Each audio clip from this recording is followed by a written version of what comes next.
Welcome back, I'm Kevin O'Keefe. Today on At Issue for Teens, support for young people who decide to come out in high school.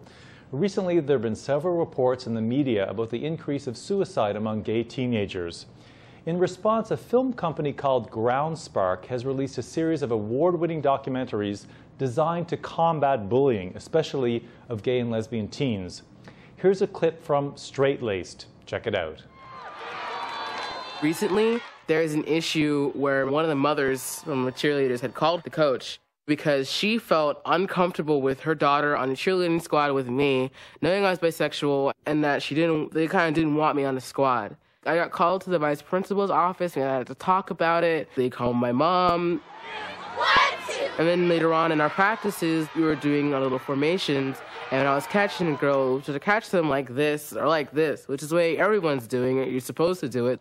But it made the girls feel uncomfortable. They thought I was trying to grab the girls. People really got, really upset, and they would come up to me and be like, oh my God, she's really touching me. Like, I don't know if she has a crush on me or something. I'm like, she's trying to save you from falling to the ground.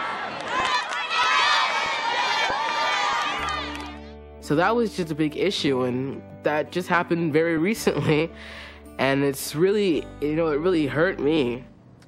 For more information about this and other anti-bullying documentaries, check out groundspark.org. And joining me to discuss other resources available for gay and lesbian teenagers is Ricky Rodriguez and Anna Penner from TEACH. Welcome to the show, both of you. Thank you. First of all, Anna, tell me what TEACH stands for. What is TEACH? TEACH stands for Teens Educating and Confronting Homophobia. And it's a program run in schools? Yes, it's a program of Planned Parenthood Toronto, a community health center that runs in schools and community settings, providing peer-led anti-homophobia workshops. Now, I want to back up a bit and talk a bit about your coming out story. Ricky, you were 14, I understand, when you came out? Yes, I came out at the end of my first year of high school, so I was 14, turning 15. And what was that experience like? It wasn't that bad, actually. I was Really? surprised.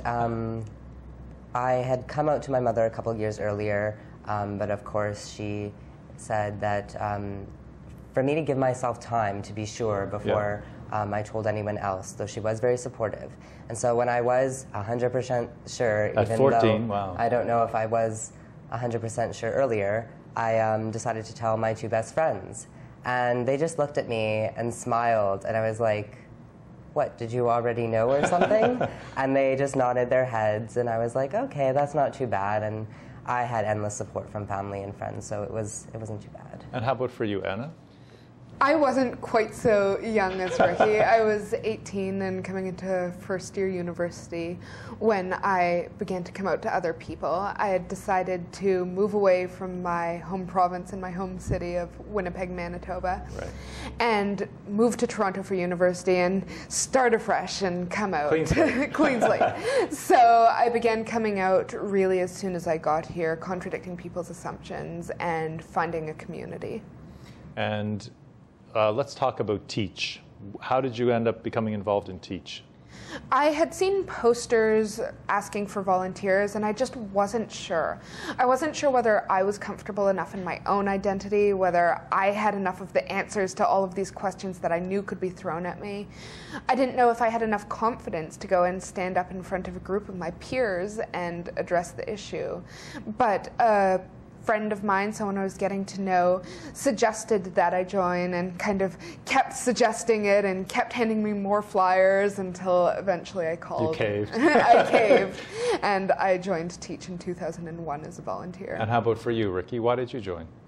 I joined TEACH because I was in my final year of high school, and I wanted to be more involved outside of high school and within the local community, more specifically within the local queer community. And I wanted to do some anti-homophobia work. So I decided to sign up for a newsletter at a local queer youth theater. I found out later through their newsletter about TEACH and about the work that they did, and I was like, this is perfect. This is exactly what I want to do. So I signed up, went to the interview. Next thing you know, I'm starting my training with TEACH. And tell me about the training. It's quite involved. Yes, TEACH is amazing because their training is very intensive. It goes for a couple of weeks, once a week for 3 hours, and then on the weekends for a couple of hours every other week or so. And like I said, the training is very intensive.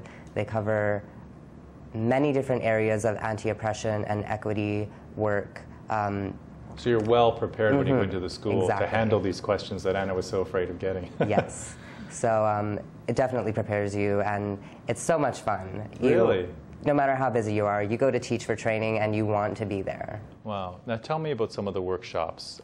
We were talking a bit about off camera, about even the Catholic board being quite receptive to the sort of, I guess, the way you frame it. Can you explain that a bit? Sure. So first of all, I just want to say that youth volunteers are never sent out there alone. Okay. Youth peer facilitators. The job title is peer facilitators. Yeah. We have them facilitating in pairs, and there's also always a support staff present.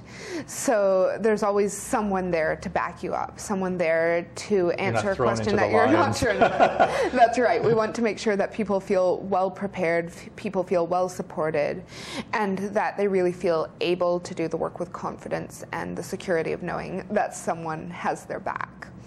So our workshops, we do about 175 workshops a year, every year.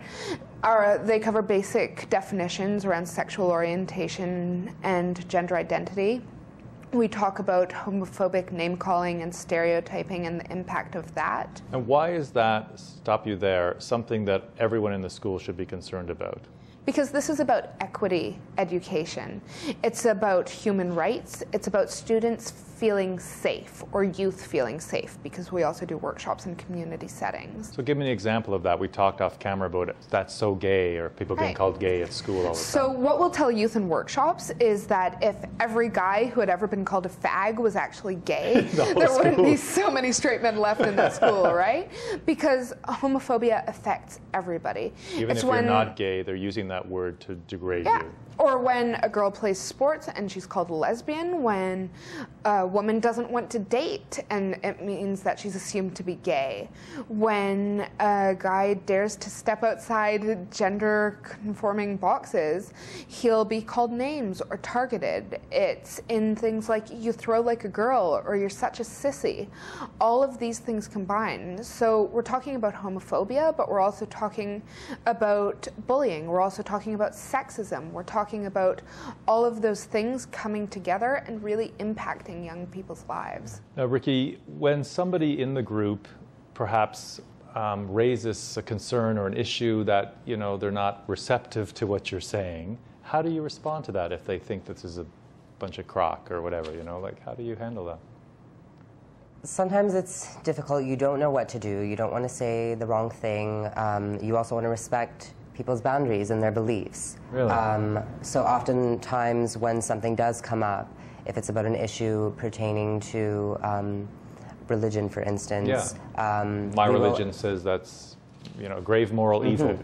We will acknowledge the person's question and their opinion and let them know that they are entitled to that, but that we're not there to debate religion, we're there to talk about homophobia.